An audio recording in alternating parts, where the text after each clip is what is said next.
you want to see one of the most stunning displays of the Dunning Krueger effect I have ever seen, go to this comment and check it out. He's basically defending trickle-down economics by saying that tax cuts make people wealthier, and therefore they spend more money. But he does it riddled with spelling errors and riddled with mistakes about how the economy works. And also, that's not what the argument is. The argument is that trickle-down economics does not work. Enriching corporations and the wealthiest billionaires in our country does not make the average citizen richer.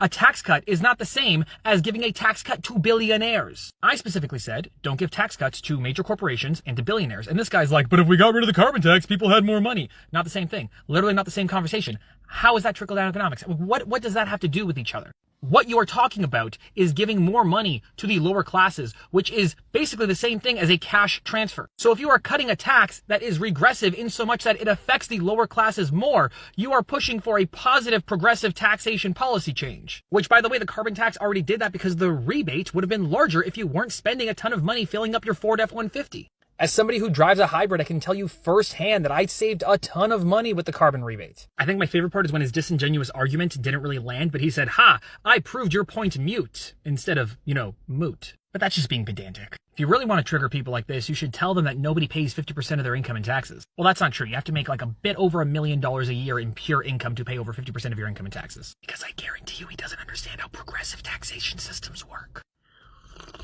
As I said in my last video, if you are defending a system by which you are giving tax cuts to billionaires and the largest corporations and saying that it's going to make all of us wealthier, you either don't know what you're talking about in terms of economics, or you're actively lying to people.